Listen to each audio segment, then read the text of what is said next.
J.D. Vance is running for the hills like any good wannabe hillbilly should. Not because Republicans suffered historic electoral losses yesterday, thanks to Trump, but because the White House just got done slamming the Pope, and JD popped off about it. And why is the White House slamming the Pope? Because the Pope leveled an unprecedented criticism at the Trump White House over immigration that not only exposed their cruelty, but their sheer hypocrisy. I'm going to show video of the Pope calling out the Trump administration, but first, I'm going to show video of what caused the Pope to speak out in the first place.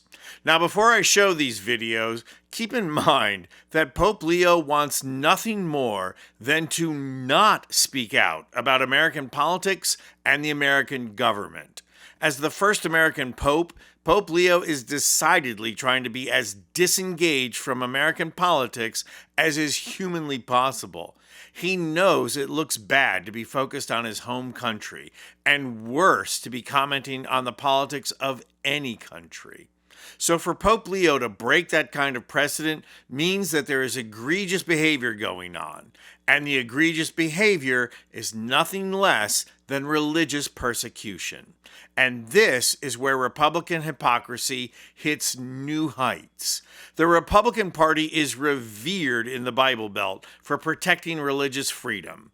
Remember how the political right bent over backwards to protect the religious freedom of a homophobic baker in Colorado who refused to bake a cake for a gay couple because it went against his Christianity? According to right-wing media and Republican politicians, this baker was being persecuted for being a Christian and believing in the Bible.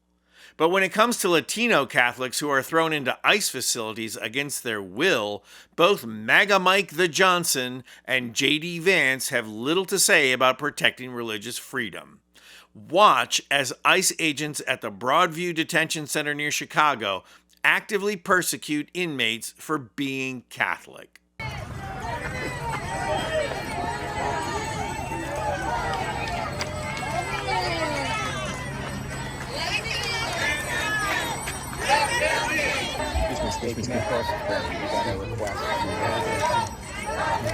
Church coalition and several members of the faction approached the Vance to offer communion to the federal agents and the detainees inside. Can you make a phone call to the comm center and guys, please?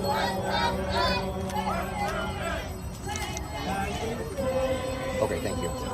Agent Alvarez from ICE has officially denied the request, so I'm sorry we will not be able to approach the fence. These are Catholic priests attempting to enter the facility to bring Eucharist to Catholic inmates, and they are being prevented by ICE from doing so. So J.D. Vance calls himself a Catholic, which means he should know that Eucharist is sacred to Catholics who are obligated to partake in the celebration of the Eucharist every Sunday. So what about their rights? ICE preventing inmates from partaking in Eucharist is nothing short of religious persecution. But the sanctimonious J.D. Vance has nothing to say about it. Well, Pope Leo did have something to say about it. Watch this. Many people who have lived for years and years and years, never causing problems, have been deeply affected by what's going on right now.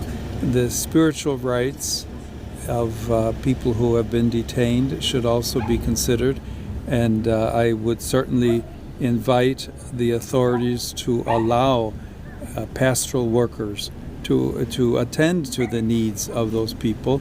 Many times they've been separated from their families for a good amount of time. No one knows what's happening, but their own spiritual needs should be attended to. That is hardly a statement to go unnoticed. So Catholic activist Christopher Hale, who publishes the Letters from Leo Substack, asked the White House for a comment and received this reply. I reached out to a White House spokesperson for comment. They said, the Pope doesn't know what he's talking about.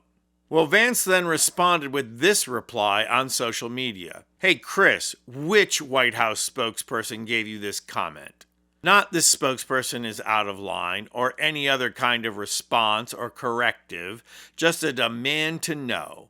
And the Daily Beast followed up with the White House and got no reply. But Vance's own previous comments betray him. He consistently stands firm on Stephen Miller's immigration policy and has said he's not going to litigate it with any clergy. So, okay, JD, you do you, but in the meantime, maybe you should go take Eucharist to ICE inmates. It would be the Christian thing to do. I'm Anthony Vincent Gallo for Occupy Democrats. And if you like this video, please hit the like button and subscribe to our channel. You'll not only help out our channel, you'll be taking concrete action and helping get rid of Trump and the MAGA movement who ushered him in.